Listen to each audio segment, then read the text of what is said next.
Okay, we're gonna go live. And I guess we are live. Welcome to Tuesday, January 21st for the afternoon session of the House Committee on Transportation.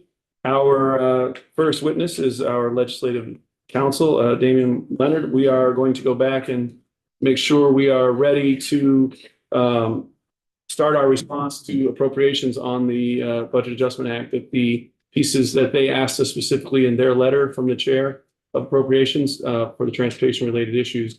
And they were, I don't know if we're putting them up on the screen or not, but they were related to I can pull them up. transfers and a couple of technicals, and I'm going to hand it over to there, and then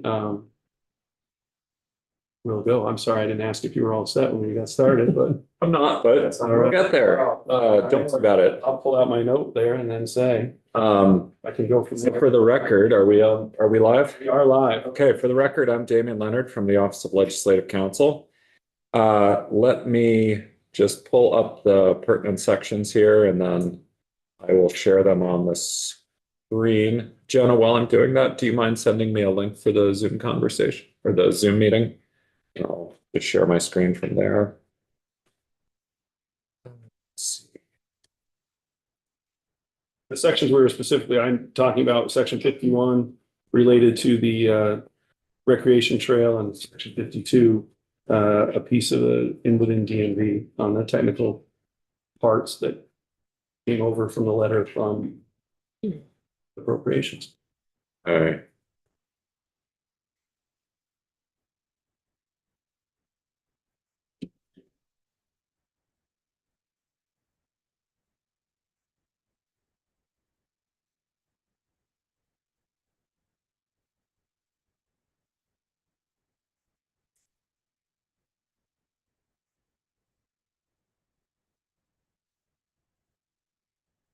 Okay. I am joining the meeting.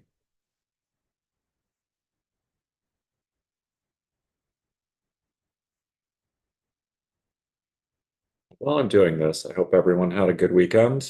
I hate open air time. So, and I hope you're all doing well with the polar vortex that we've got going on outside. Are you staying warm? Has the heat been working in this building? I mean, it's warm in here. In this room, it works well. Yeah. This is the coolest it's been. Cooler in the chamber, usually, yes. Yeah, we have had we've got a mixed bag across the street. Seems like half the radiators are out, but the one in my office is blasting. Wow. So it's yeah, feels tropical in there, and then you step out the door and it's like walking into the unheated garage or something like that. All right, so I am here. So let me go ahead and share my screen. Oh, no, it's okay. Do this wirelessly. All right. See that? So you'll excuse me, I've got the find function up just so I don't have to scroll here. So the first change is removing $370,000 from the Vermont Recreational Trails Fund. My understanding, and this is money from the transportation fund that was appropriated to that.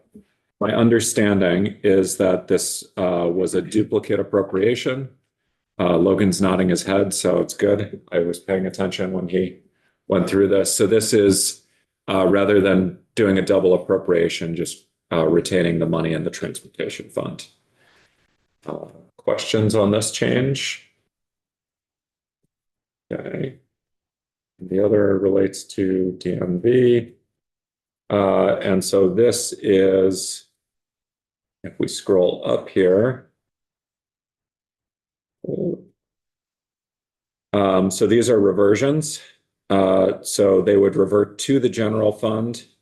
And so this is a $2,482.81 reversion from DMV to the general fund. And I think that's it. Logan, is there anything else? Okay.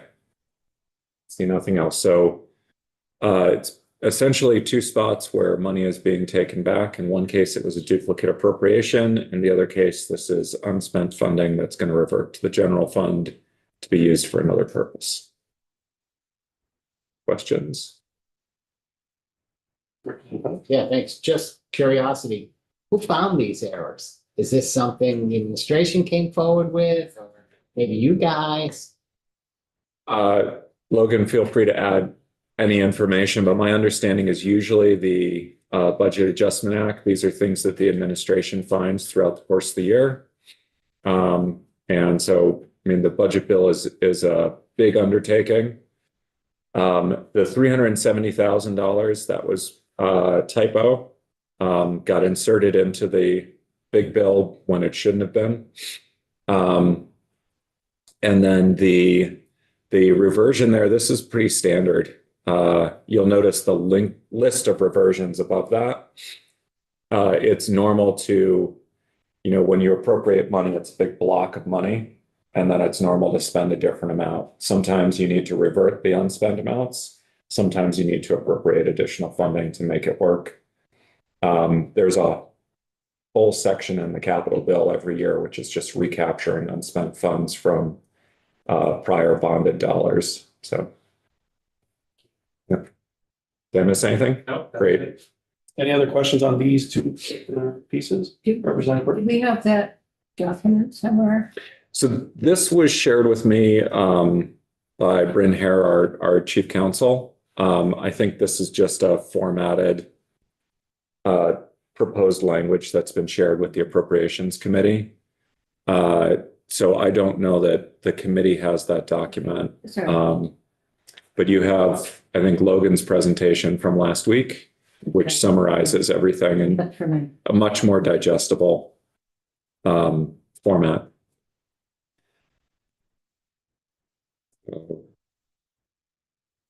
Okay. So if there's any other questions, the letter from appropriations says we've got to have our answer back by Thursday. And so I'm looking to instruct our legislative council to draft our letter related to these two specific items so that we can then be on time. If I guess we sometimes take a quick straw poll on this. Is everybody in favor of having legislative council draft the letter and respond to those two technical issues? Oh, beforehand, we have a question for. Just a question. So this is just in response to these particular issues, this letter. It's not our total letter for the BAA for this committee, is it? That's a great question. So from my perspective, we have to do this part. And we've got to get an answer started and drawn and make sure it's back on time.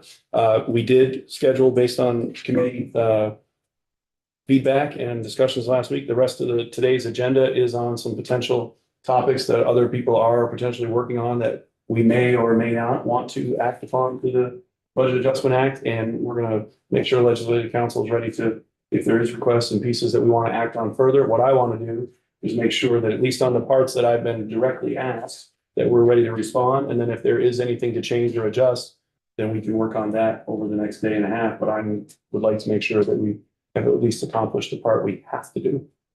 If that makes sense. Yeah. And then we're gonna have two presentations this afternoon and we'll have a discussion thereafter based on whatever we move forward with or where everybody would request and go from there. But I want to make sure that we answer this part to start. Anybody have any questions about that? Okay, then if we're all agreed to, or raise a hand, straw poll, that we all agree to ask, at least this part gets moved forward and you'll draft it and bring it back to us? All in favor? Sure. I do need to know I do need the committee to formally say whether they support those provisions or not. I move that we support the two recommendations set forth in the draft, whatever version. Yeah, the proposed. Proposed language Um, appropriations. Yep. second, Okay. So I can do that relatively quickly. Do you want me to stick around for the other testimony here, or should I plan to just come back if you make a decision on whether to move forward with those pieces? I mean, we will want you to come back later on today, I guess, or as soon as it's ready, come back. Yeah, I mean, Patrick's prepared to let us interrupt his piece or in between the two pieces to make sure we at least accomplish that part. So, Yeah, this is not going to take very long at all. So I'll draft something really quick. It'll probably be less than a page. Give it to the editors and plan on doing that right before our afternoon break. brave. What time's that? Is that 2:45, 2:30 to 2:45, if that works? Great. I'll plan to be back here by about 2.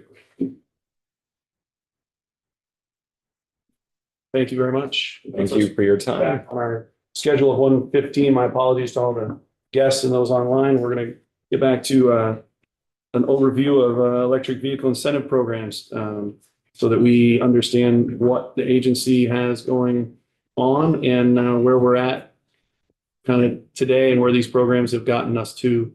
And welcome to Patrick Murphy from the agency, who directs all of our EV efforts. He's might be the first time you've sat in this chair this year, but certainly spends a lot of time in there through the last biennium. So welcome back, Patrick. Thanks very much. For the record, Patrick Murphy, Agency of Transportation. If I can figure out the password to my computer, I'll get it. So long. Yeah. Jeez. Excellent.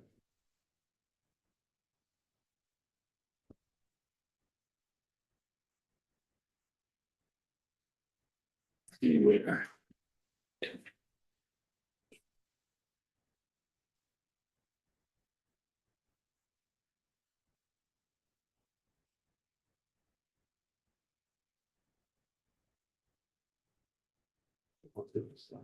Good, that was good.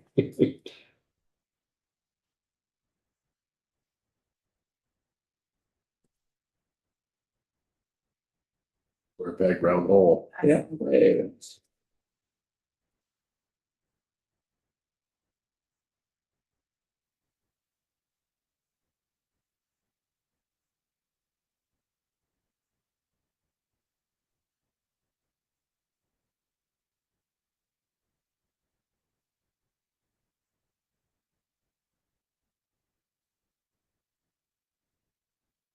Okay. Thanks very much for inviting me this afternoon. Wanted to give a quick update on where we are with our incentive programs. Many of you have already sat through some of these in years past, but there are new members on the committee, so happy to entertain questions as we go.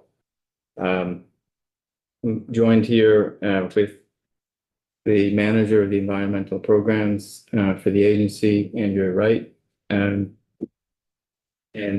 presenting on behalf of that new environmental policy and sustainability group, but have sort of transitioned to a new role. So there's no one who's filled my place yet, and that's why I'm here today to present on programs that were formerly managed by myself.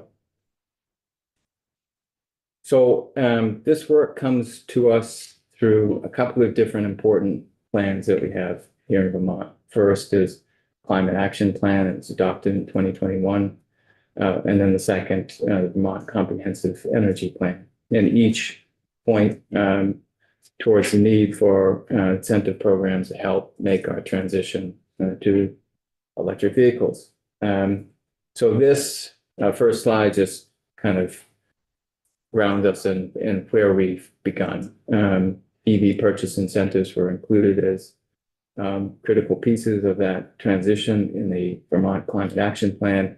And the modeling that was done that flowed from that effort signaled that we need roughly 27,000 plug-in electric vehicles by this year, 126,000 plug-in electric vehicles by 2030 to reach our greenhouse gas emissions reduction requirements under that Global Warming Solutions Act. This is where we stand now, about 10,000 vehicles short. This is as of the third quarter, the end of the third quarter last year. So we still haven't seen the latest data for October through December. but we're at about 17,000 vehicles or so, 10,000 battery electric, fully electric vehicles. And roughly 7,000 plug-in hybrids. This year, I'm sorry. Mr. Chair. Can you ballpark how many we're adding a month here through the in 2024, about how many we were adding a month approximately? or how many So, 2024, yeah, in the past, I'll or if any idea, any kind of monthly, do it whatever you got. by the past quarter, I would say, it's about 2,500, I believe, that we added in the last quarter. Over the, or 2,000 over the last quarter, over the entire year, I think we were at maybe a net, because vehicles come in and vehicles go out. So we were at about, I think, a net of 5,500 vehicles. But I can definitely get that for the committee. Sure. And that data is coming from registrations. From registrations, yeah. So Matt Coda from Beta is, I think, also going to be, I don't know whether he's going to be in Senate or House, sorry. But he also, his organization keeps track of monthly new vehicle sales data. And so that for the past year, we were at about 12% of new vehicle sales were electric. But that increased as the year went on. So as of October, the month of October, we were at 14.6% of new vehicle sales. And then that dipped a little bit back in November. And if you don't have the latest month of data, December for the year. This chart is showing regulations of the Advanced Clean Cars 2 regulations that were adopted in 2022 by the Agency of Natural Resources. And it shows that the percentages of vehicles delivered to the state that are required to be electric, zero emission vehicles. So that includes plug-in hybrids as well.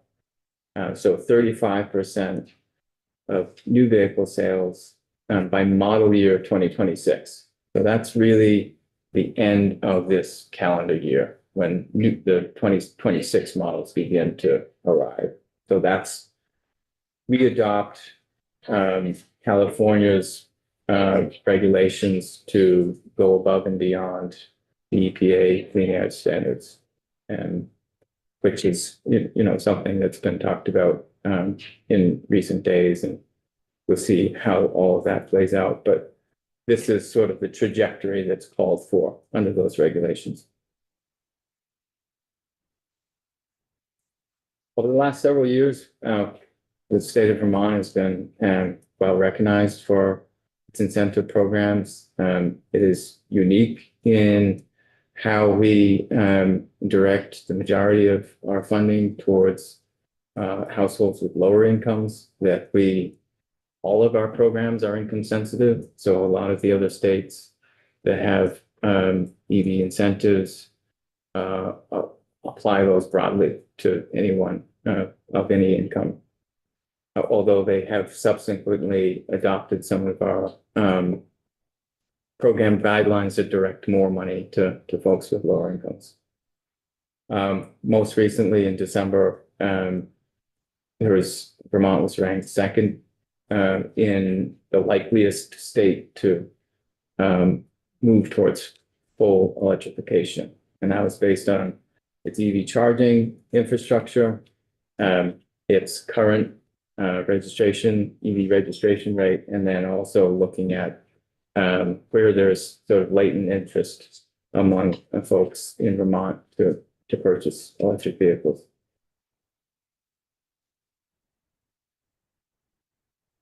This gives a summary of the funding appropriations and in some cases movements between programs that we've had over the past several years.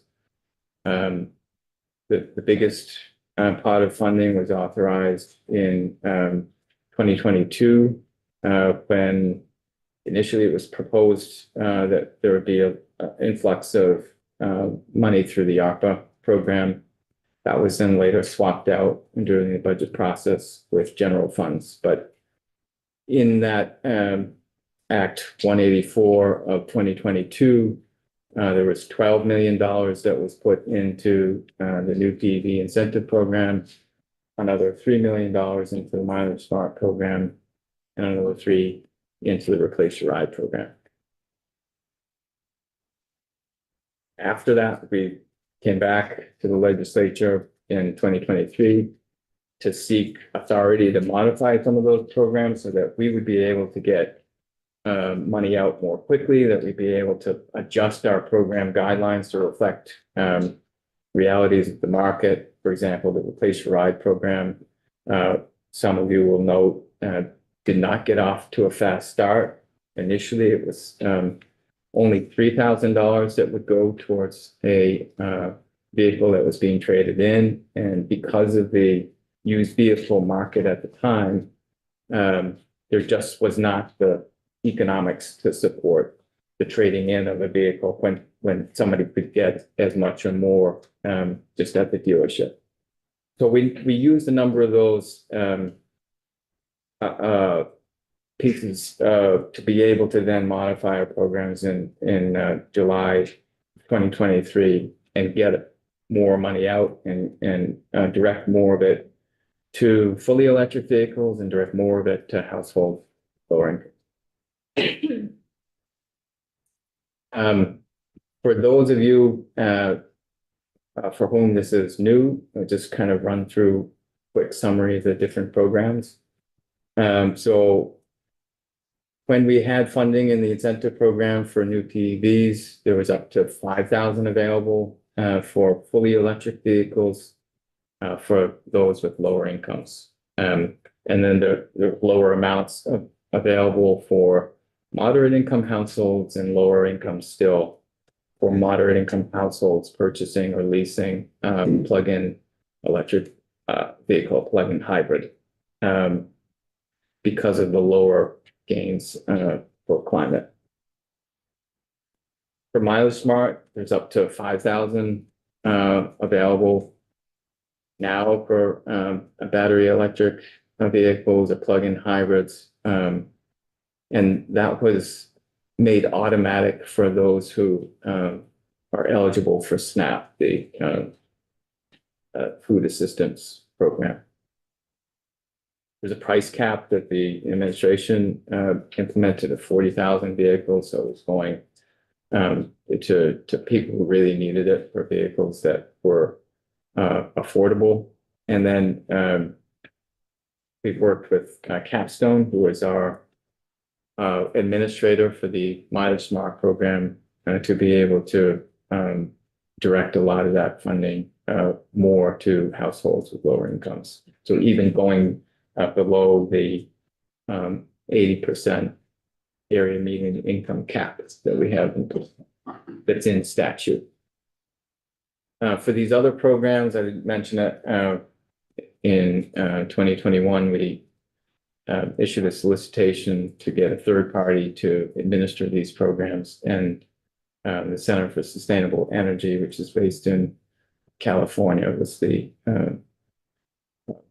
winning bidder. So we have worked with them on all the other incentive programs aside from Mileage Smart. Replace Your Ride, I just mentioned, up to $5,000 is available for households with lower incomes.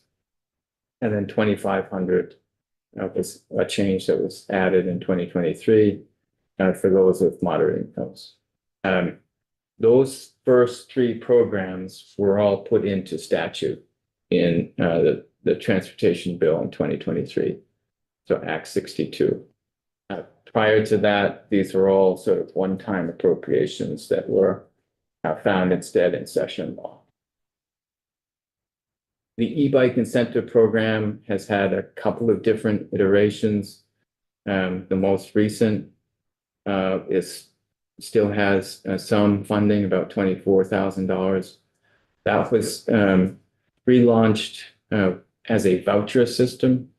Initially, people would apply they could make a purchase and then apply after the fact and use that as a rebate. And prior committees felt that in order to make the incentive more essential, that it would be issued as a voucher, and it would then allow for more participation among local businesses rather than the split that we had before, which was almost 80% online retailing and then 20% local in that first iteration. So that was a key change to direct more funding to local businesses. And then it's Sorry. Is there another part here? Representative Burke? I just wanted to add a little thing to that about the businesses, sure. just for everybody's information, is that I heard from 2 of my bike shops, and having that incentive really helped them sell bicycles. Their sales were very, very good because of that. So just want to bring that up. That's another side benefit of the program. Sure. And so incentives were also increased to provide more accessibility for particularly electric cargo bikes, where there was seen as a potential to have more greenhouse gas emissions reductions, whether you're no matter what your cargo is, let's put it that way, kids or goods or whatever. And then adaptive e-bikes to be able to make sure that the program was as accessible as possible. Adaptive e-bikes tend to be far more expensive. And so we increased that amount to $800 at the same time that we actually changed income eligibility to focus just on lower income households. So if you remember a few years ago when we first implemented it, it more closely mirrored what we had for the new PEV incentive program, where you had the highest incentive going to those with the lowest incomes, and then you had another incentive for those with moderate incomes. That was changed based on data that we saw that the rebates weren't as essential for those with moderate incomes, that people reported in our survey work that they might have bought the bike anyway. And so this helped kind of use limited resources to direct it to where it was needed most. Lastly, we have the Electrify Your Fleet program, which is something that Andrea's group designed and has managed in-house to do it more cost effectively.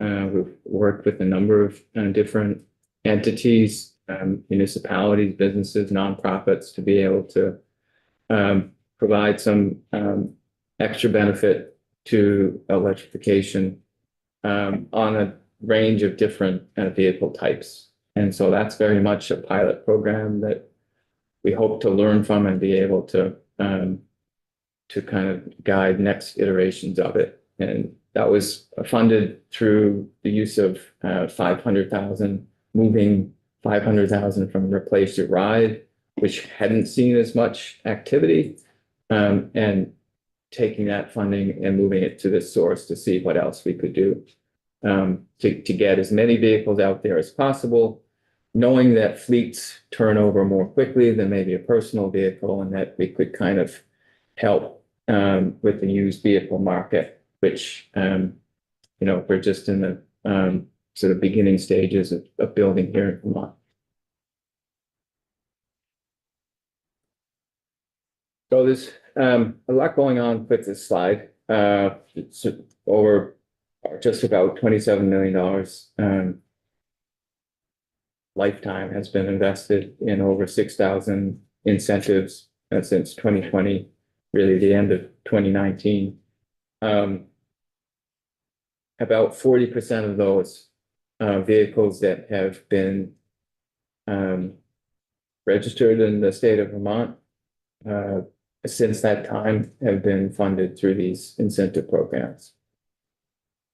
And then the other thing we wanted to note, we have a slide on, is just the change over the past year in the percentage of incentive funds that were going to lease arrangements rather than just purchases of the vehicles.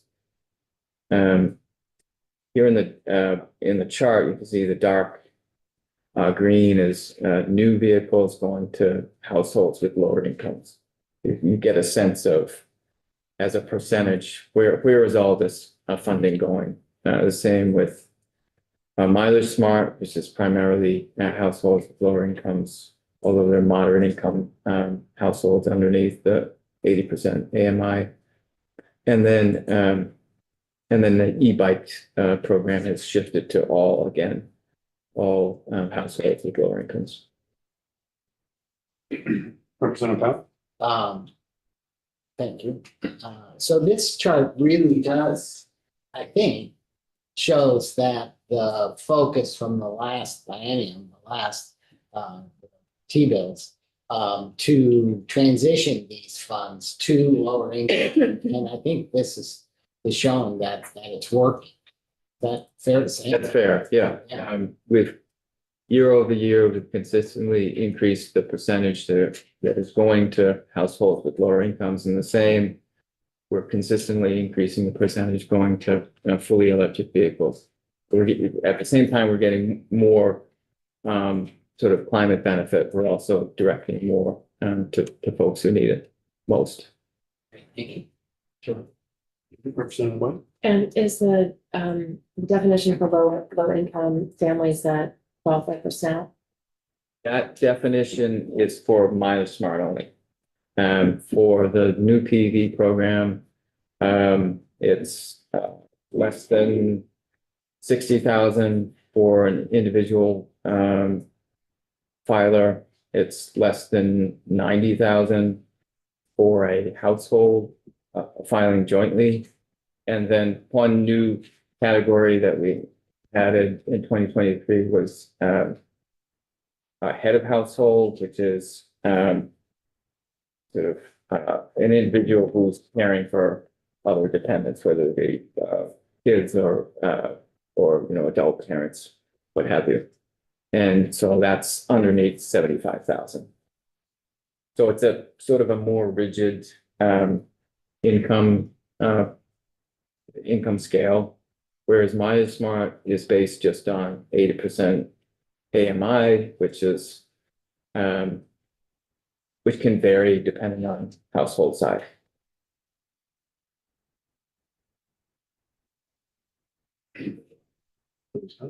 So this here, you can see the steep curve in going from 2022 to 2024, based on a lot of the changes that the legislature approved. And we saw a sharp increase. Really, 2024 is only not even a full 3 quarters of the year, because we had, well, I guess it is a full 3 quarters, but just barely, because the funding ran out first week of October. So we did see, just to give you an idea of sort of the level of funding that we were getting out there over the past year, we were seeing anywhere from $500,000 to $600,000 for the new PV program per month. At the beginning of the year, we were seeing as much as $400,000 for the Mileage Smart program, until we revised the guidelines to direct more to households with lower incomes. And then the Replace Your Ride was also getting out more than $100,000 each month. Jim Casey, the count of incentives, is that the each incentive instance is like if I went and took advantage of that program, that would be one counted as one incentive. Yes, yeah. So we spend almost $6 million on what, 1,700 or incentives? That's right. Yeah. Wow. That's so much. well, so when you think about it being, roughly 5,000 per incentive, times better than, 1,000 incentives, you're gonna get up, to over 5 million. Yeah.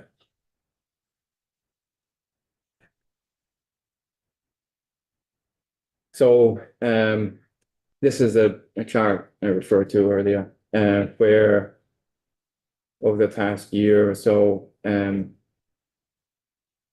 because of the various leasing arrangements that dealerships have started to and automakers started to enter into, by the end of the programs, it was more than 80% of all the transactions were leasing arrangements. So, and the Inflation Reduction Act. Representative McCoy? So on the lease, so I just use 4,500. Yes. That is low income. I receive 4,500.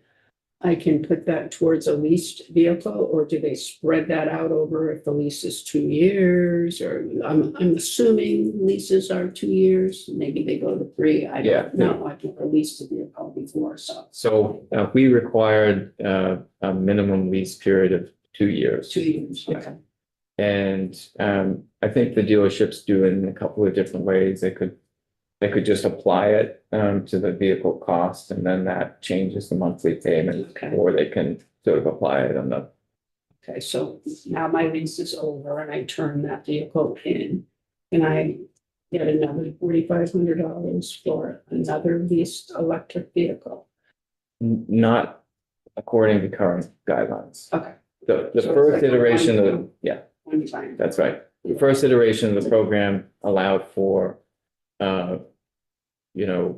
individuals within the household to each get vehicle incentive, and allowed for subsequent vehicle incentives if they were, moving on from that. But given the tightness of the resources that we had available, we made the restriction that it's just, Certainly I would be allowed to, if I could, like buy the vehicle after the 2 years that's right. and finance it with some other Right. mechanism. Yeah. Okay, thank you.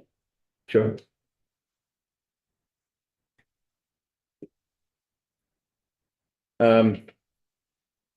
So this also reflects that both the increased pace of incentive funding that we were getting out each month in early 2024, but also the fact that given those constrained resources, we chose to modify some of the program guidelines to be more focused in who we were helping. So, and also in what we were incentivizing. So we began mid-year kind of restricting it to battery electric vehicles and plug-in hybrids for the sort of moderate income within the under 80% AMI. And then preserve the hybrid option only for those who were SNAP eligible. Hybrids, conventional hybrids, being just a more affordable vehicle. And there was definitely a certain subgroup of folks within the Mileage Smart program that could only afford to have an incentive applied to those vehicle types. So we preserved that option, but focused more within the broader income range on electrification, both plug-in hybrids and electric vehicles. Replace Your Ride, as I said, was a situation where we had to come back to the legislature to make some modifications to get vehicles out there on the road. And we were able to, by increasing the incentive from 3,000 to 5,000, able to get a sharp increase in the participation rate. And so that's made a huge difference because it again, distinct, I think, for Vermont, creates a situation where some people were able to get as much as $10,000 in state support for one particular vehicle. So it deepens the affordability and allows the state dollars to stretch deeper into folks that maybe wouldn't have otherwise been able to purchase a vehicle, let alone an electric vehicle. And then we have the e-bike incentive program, like I say, which still has some funding. The way that we've changed to a voucher-based system, there are times where some money is tied up in those vouchers that have been awarded to folks. So people apply.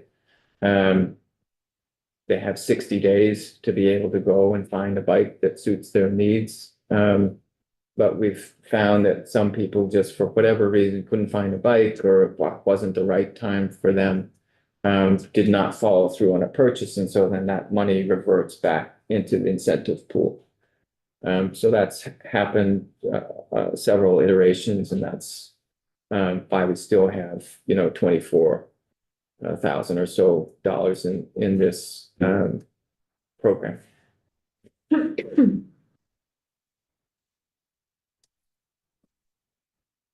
And lastly, for the incentive programs, we have the Electrify Your Fleet program, which again, it's about $500,000 authorized. I think the numbers here might have to be updated in terms of what we've spent or committed to vehicles, which has been a range. It's included some electric cargo bikes, but it's also been law enforcement vehicles. It's been electric trucks for DPW offices. So there's an interesting mix of vehicle types there. And that was intended, it was only $2,500. It was intended to be stacked with the Inflation Reduction Act, which created a new clean commercial vehicle tax credit of up to $7,500 for light duty vehicles and up to $40,000 for medium to heavy duty vehicles. That is a big question mark as to whether that will continue. And so, how effective the $2,500 will be going forward is another question for us. For example. So I have a fleet of 5 cars. Am I only allowed 2,500 to 5,000 off the cost of one of them, or can I apply 5 times? 5 times. 5 times. Yeah. So the way it was written, organizations, municipalities have up to 20 incentives available. We didn't want to sort of commit too much to one party, but did want to make it useful for fleets that were truly interested in making a transition. Okay, so out of So 49 vehicles, do you know how many businesses that? I'd have to go back and check. Yeah, I know that like the University of Vermont, for example, did if not max out, nearly maxed out the number of vehicles that they had incentivized. Is there a max? The max is the 20. 20 per? Yes, yeah. And then there was another sort of sub maximum that was put in there for shared mobility services. If you remember, there was a sort of carve out that allowed for a higher incentive up to $5,000 for car sharing and shared mobility services, which in this state is basically CarShare Vermont and Community Rides that's operating in central Vermont. And so there were a few of those that were incentivized. Okay, thank you. Representative Loudon? Oh, I just want to say my town applied for an electrify your fleet grant. Got, I think, a couple of bikes for be on loan at the library, a new Rivian pickup truck that is being used by town staff for various purposes and oh, and then I think I think charging outlet was part of it too, but that might have been through another. Probably through, yeah, probably through Agency of Commerce Community Development. Yeah, maybe there was some overlap. They Yeah. were kind of talking to each other. Sort of Yeah. Part of, I yeah, do know that we're supposed to get 2 new chargers in the municipal parking lot. And that has been the thing that's taken the longest because of our workforce challenges, can't get enough electricians. But otherwise, everybody's very happy with the EVs. the Agency of Commerce Community Development also offers charging for community attractions, charging, which could include, town offices, for workplaces and for multi-unit dwellings. And so we worked to make sure that folks that were interested in transitioning a fleet also were connected with those programs.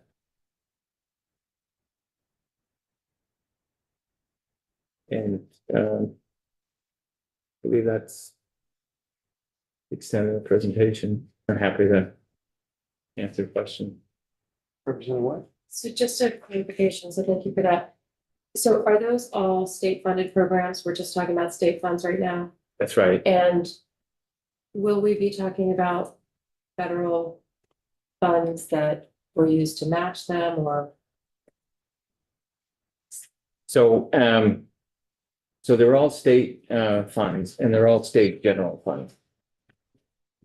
I think it's important for the committee to remember that when the largest amount of the funding was put into this, it was initially proposed as ARPA funds, and then, as I said before, those were swapped out just for expediency, I think, as general funds. These programs have often been funded outside of the transportation fund. So prior to that, the administration used settlement funds, for example.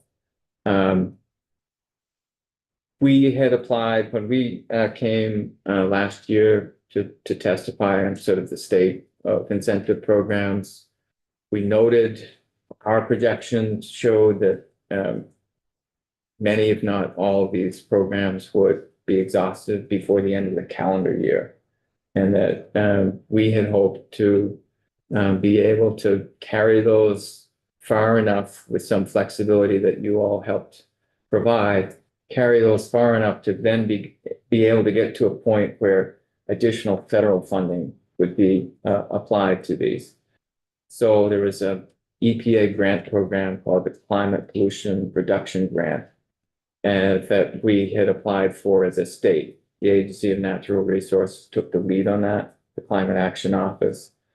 It was $100 million request nearly, and it was looking at all different sectors of the state.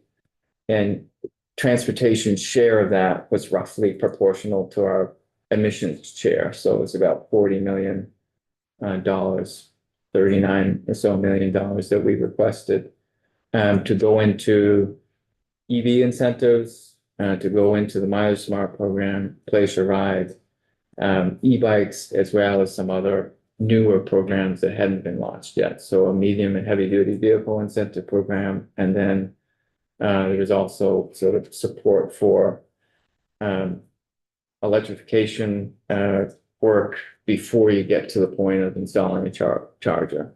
If you need a new panel or, panel upgrade, or need the help paying for some of the infrastructure upgrades to be able to even get through that hurdle to access EV charging. So that was the hope, that we'd be able to be successful with that grant application. And then, awards were supposed to be announced in July, which they were, and then contracting, that we'd be able to, at some point in the fall, kind of have those be able to continue the programs without pause.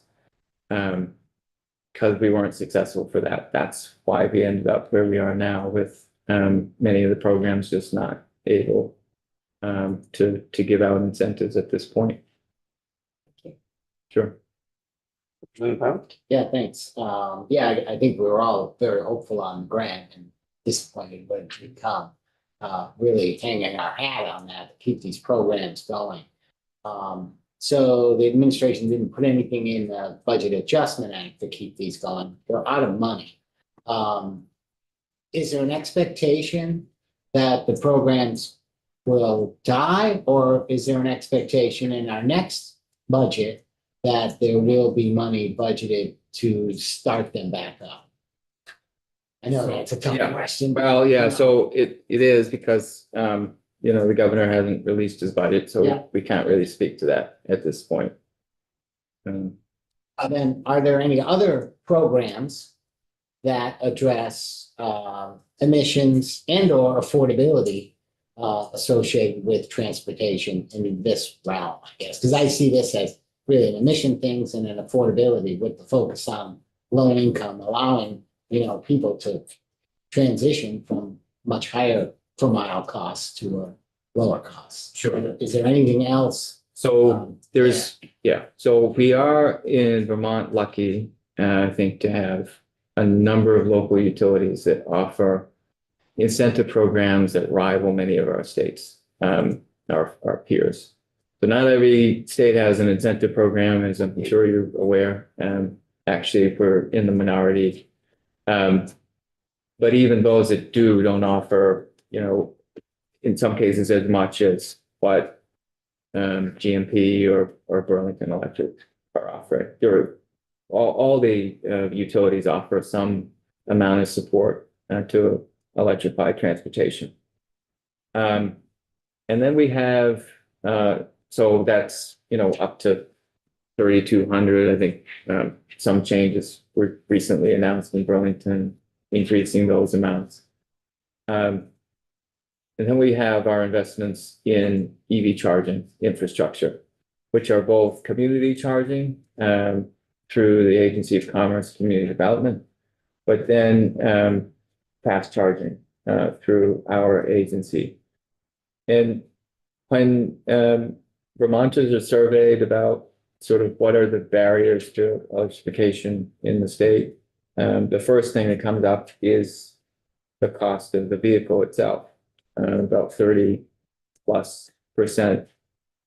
point to that as the significant barrier. That was at a time when electric vehicles were much higher. So that gap is shrinking, but it's still there.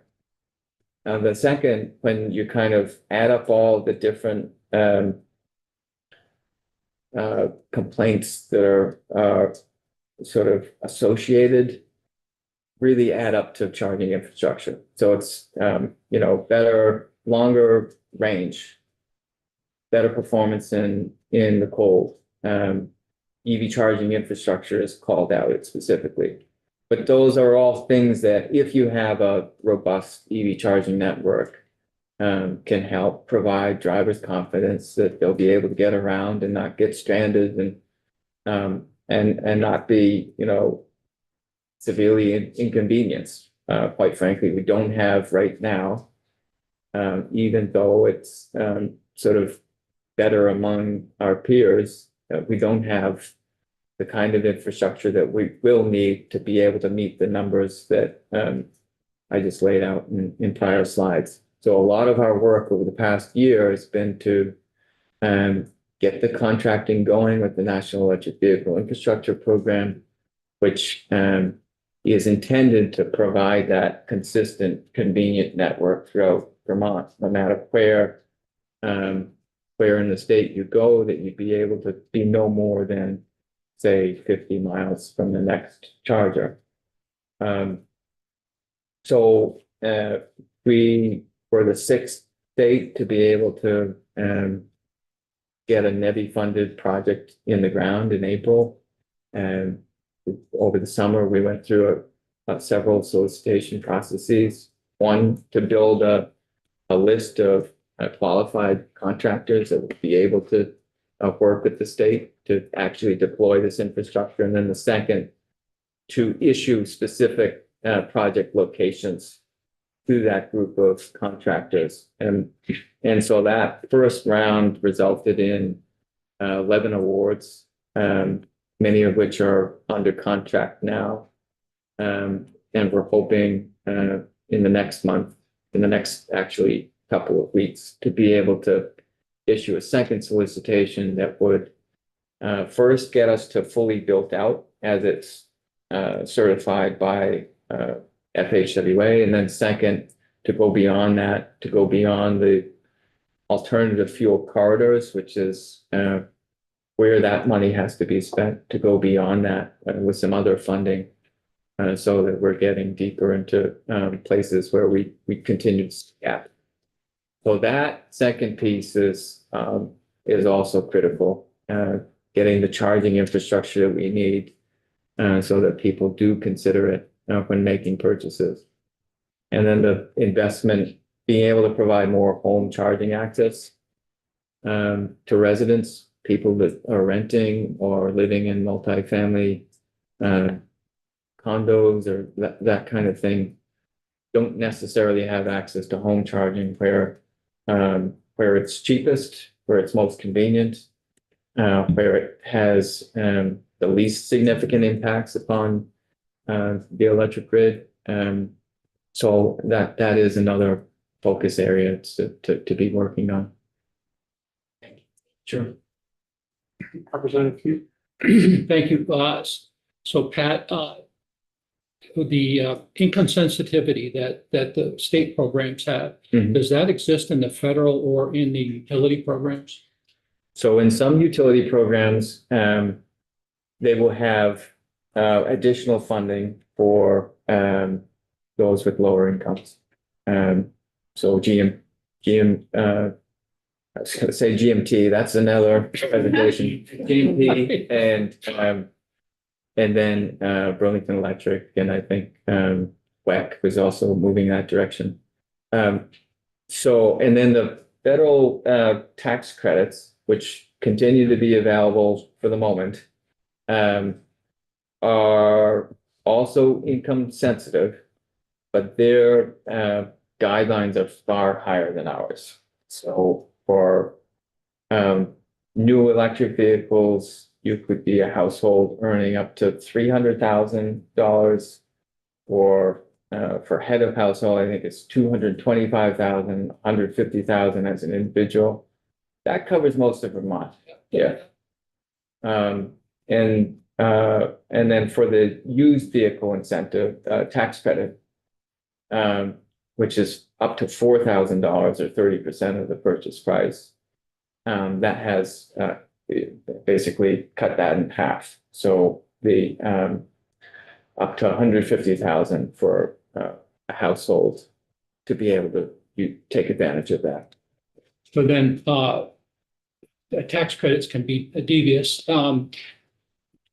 Is that even though you don't have taxable income, would you get that credit? Yes, that was You get actually a refund then. It's not a refund. It's so what was interesting about the Inflation Reduction Act is that it created for the first time, effective January 2024, a tax credit which was refundable at the point of sale and not dependent upon someone's Filing status. yeah, well, it's dependent on your filing status, but not dependent upon your actual income. So if you only had, $2,500 in tax liability, you could still get the full 4,000, and that was at the point of sale. Sure. Representative Burke?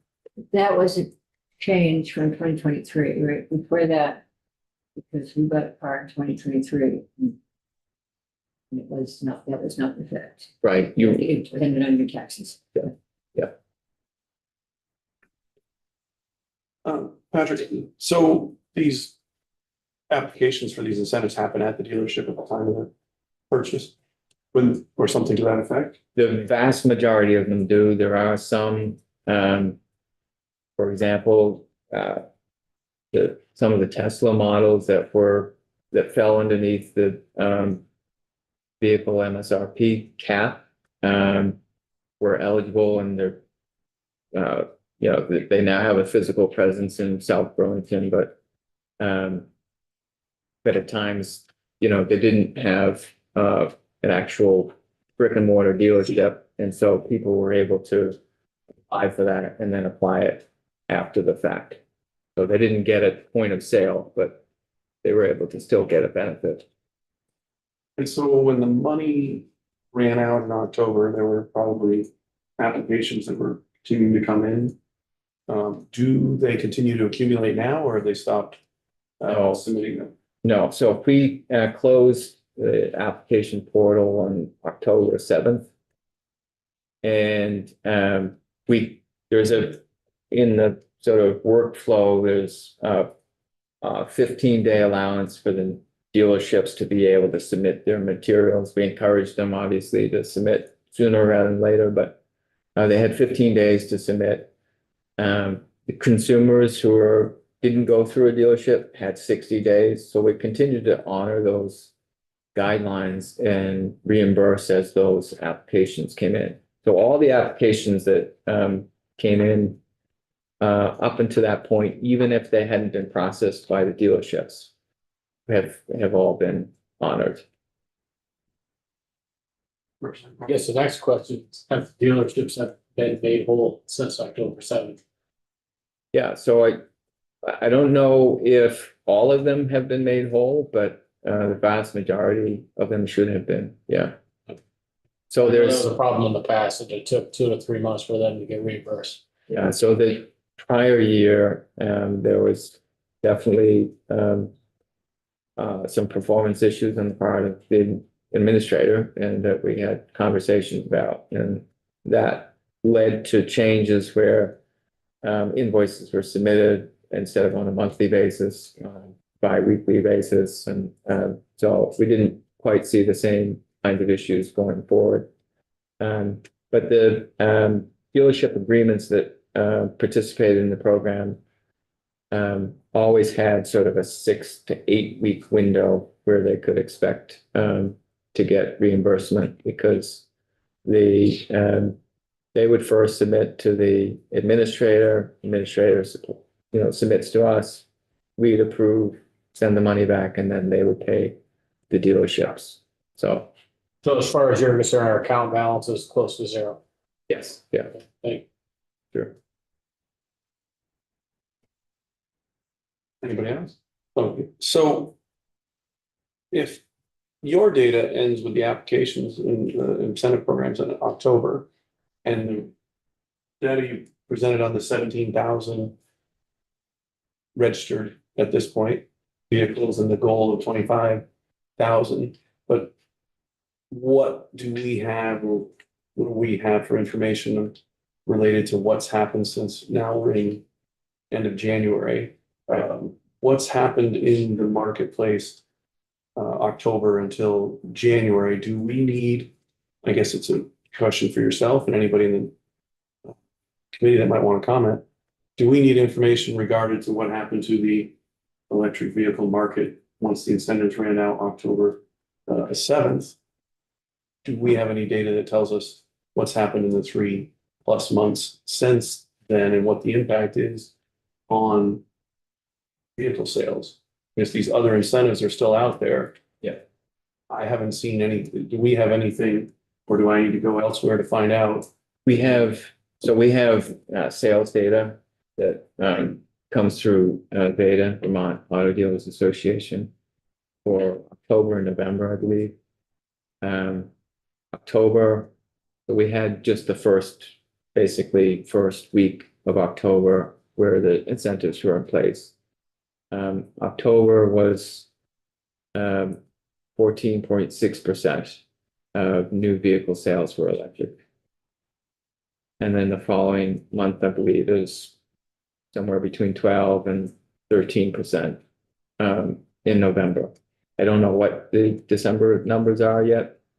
For the EV registration data, we get that on a quarterly basis and about a month time lag.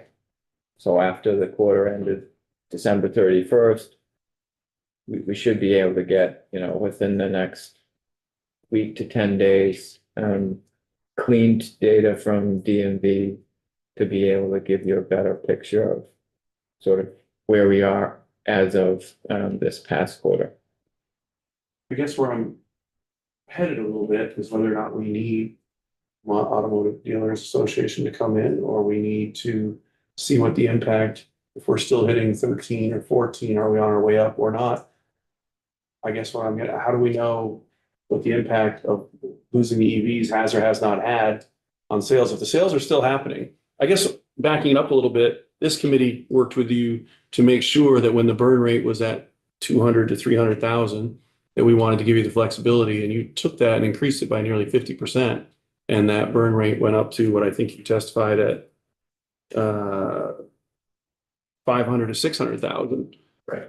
And the amount of vehicles on its way up, it seems that it may even have continued or held flat without the incentives, but we don't know. So if we're looking to fund the program, or perhaps some in the community want to make something happen, we don't have any idea whether losing the incentives right now without additional testimony from somewhere, or to wait and see. We don't know whether they did or did not continue to sell, and whether there has or hasn't been a drop. Does that have anything to offer in that area? I think it's also not, we don't have a lot of data generally in just a few months. So, the vehicle purchases tend to fluctuate even within a year. So you're going to have a lot of year-end activity and not a lot of beginning of the year activity. Typically, I think there's lots of things that are out there in the news around the Inflation Reduction Act credits and where they might be going or not. That could influence behavior in a way that's been different from the past. So I guess what I'm saying is, even if we have good data, it'll be difficult to kind of tease apart what you attribute what to, and how you make a decision based on that. But I think it's worthwhile if you would want to have the Vermont Auto Dealers Association, Matt Clota representing them, testify as to what he has seen in terms of vehicle purchase trends and leasing trends, that might be helpful. Do you have a comment on that? No, I think it would be good to know that. I was just gonna note that, I think Green Mountain Transit does have an income piece to it, not a very big one. Green Mountain Power, yes, and Green Mountain Transit, now you got me going. Green Mountain Power. And we could say that while the federal government has an income sensitivity, it really doesn't impact Vermont. Right. I would say the state one is pretty rigid as far as income sensitivity. And, it's probably what gives it something a little more for Vermonters than the other two sources. Some utilities have it, the biggest ones have it, and then the federal government one, which, I think you're right. People may be buying more right now or not. Who knows what the lack of understanding of what's going to happen with that is doing. But I would note that the state one, the biggest part of it, the focus of it is that income sensitivity. Okay, sorry, Representative Burke. Yeah, I was going to say anecdotally, I heard from somebody saying that the dealers had a lot of their cars were not moving as fast as they have been. That's just dope. But separate from that, I'm wondering, just looking at the chart here for where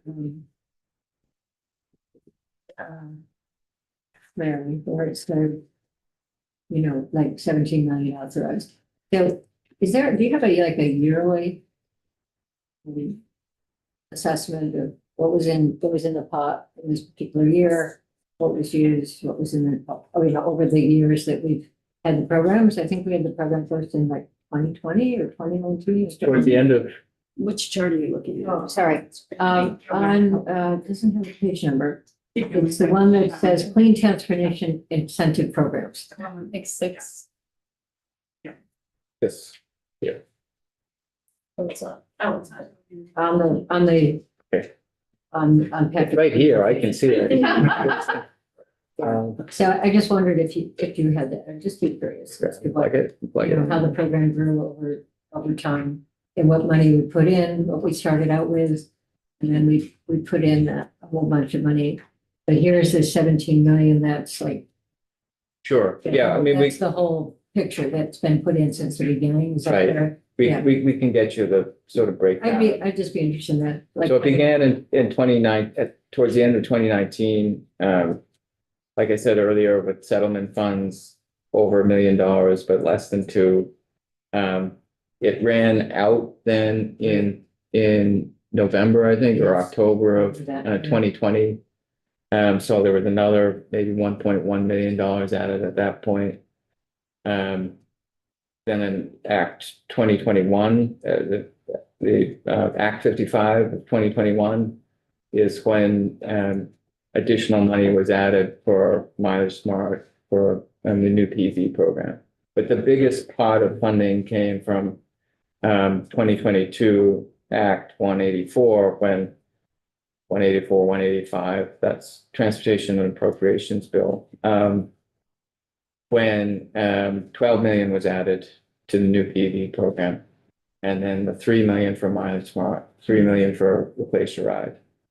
That's the majority of the funding came from that authorization. And that sort of our, you know, intent was to be able to use that as long as we possibly could, but to get it out as quickly as we did. To make as much, you know, impact on households and on the climate as we could. So that's why we came back then in 2023 to get changes to the program so we could accelerate that. Representative, oh, I'm sorry, you all set? Thank you. Representative what? So Patrick, you talked about Capstone, maybe a Mhm. collaboration with Capstone. Can you just kind of give us a broad overview of the communication strategy for making sure Vermonters understood these programs? Like, was it with Capstone, Efficiency Vermont, car dealers, and all that? Yeah, it's a, thank you. It's a combination of really all three. Car dealerships have been critical partners for this incentive program. We started off right from the beginning, offering these at the point of sale, which, you know, made it more affordable for people. So you didn't have to float the kind of money that you previously had to with the federal tax credit program.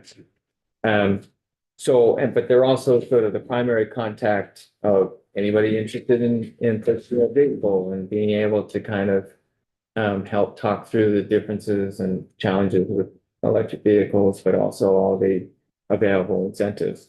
Drive Electric Vermont has been a key partner of ours. In years past, there have been funds that have been specifically directed to Drive Electric Vermont to help with just getting more out there about electrification generally, about resources on their website for EV charging and all kinds of different things that help educate the public, help educate or assist fleet owners and managers on the various issues that come with electric vehicles.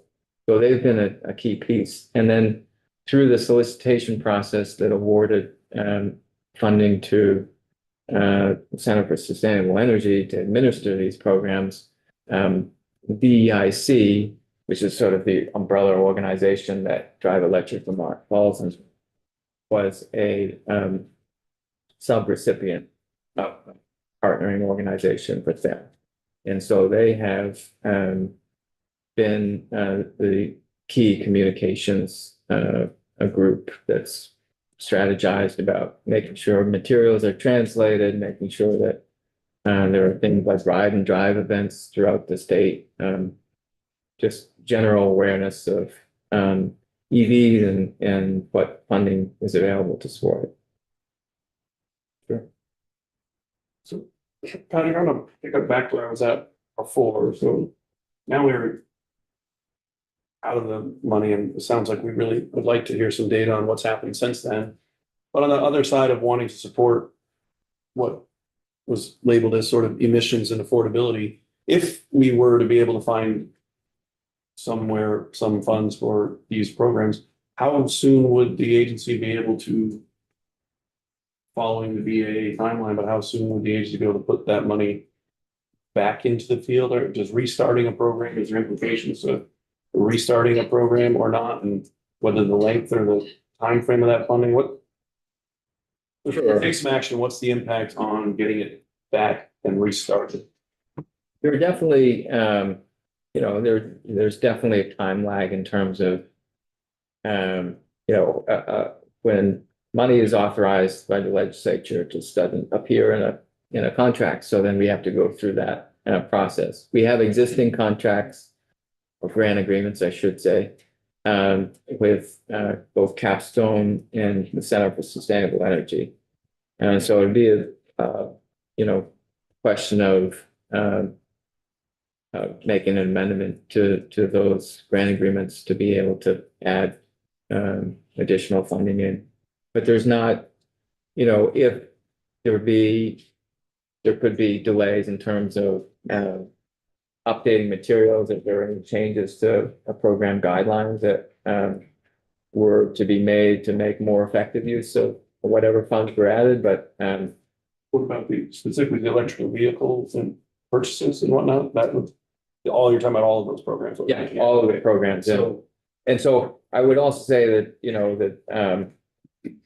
the different programs are sort of dependent on each other, like the Replace Your Ride program. You wouldn't have a standalone program necessarily, because its worth is in being able to stack with the other two programs, and make it more deeply affordable to certain households. So, but, in terms of a timeline, I think, within a month and a half or something, we'd be able to.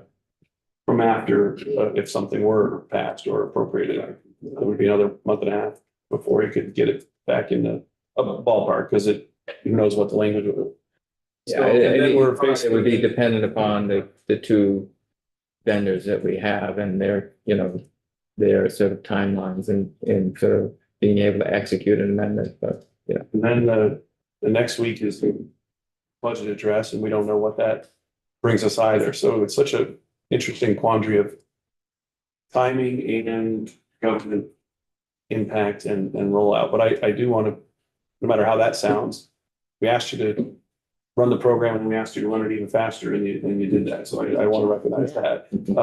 But now I'm really a bit unsure, but I do think, I guess if there's any other interest in the community, I'd like to hear from the Auto Dealers Association, anything they can tell us that's happened since October.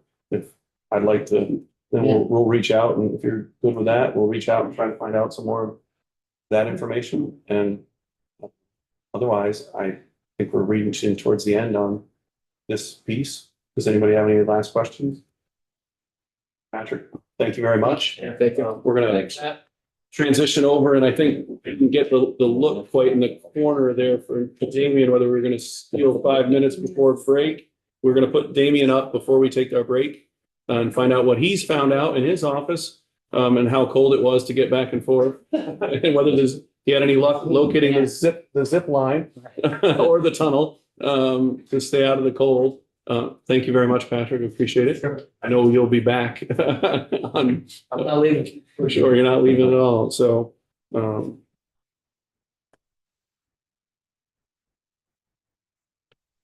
stay on live here until we can come back to where Damien is at. And then we'll take our break, and then we'll, come back after that with, Ross McDonald. Right. Thanks for having me back. So, rejoin your meeting. It's a very short and sweet memo. Or at least I think it is, so I hope you agree. For the record, again, I'm Damian Leonard from the Office of Legislative Counsel. And as soon as I get into the meeting here, I will share my screen and show you the memo.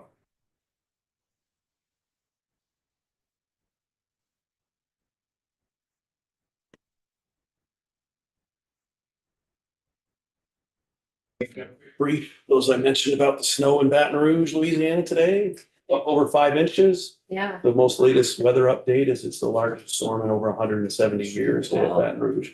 My granddaughter's in Tulane and she sent a photo. It'll be gone tomorrow. I got a Concrete. video at LSU for my son, and over 5 inches of snow in the Wow. biggest storm in 170 years. Anyway, that's my helping fill that dead air time you said you didn't like, Damien. Back to you. Appreciate it. Appreciate it. So really straightforward. If you keep working on this and add things to it, we'll just change the date.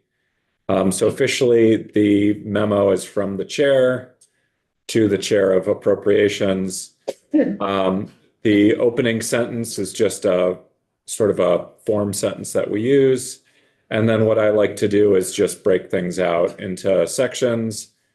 So the first one provides 10 VSA 446 provides for an annual transfer from the Transportation Fund to the Recreational Trails Fund in the amount of $370,000.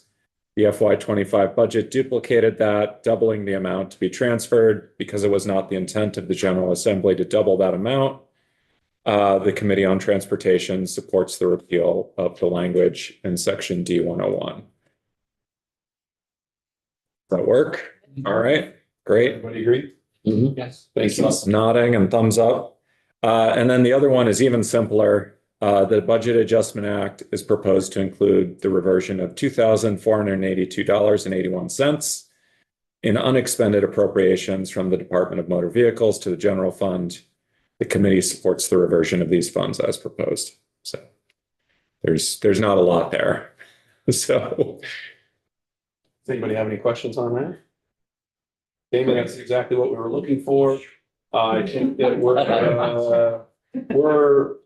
on hold with the letter at this point. We're gonna have this afternoon's testimony and then we'll regroup with where we're at. Unless there's any other comments, that's just to handle that particular portion and make sure we're ready to go if that's the direction that we're going in. Anybody got anything else? All right, we're adjourned for this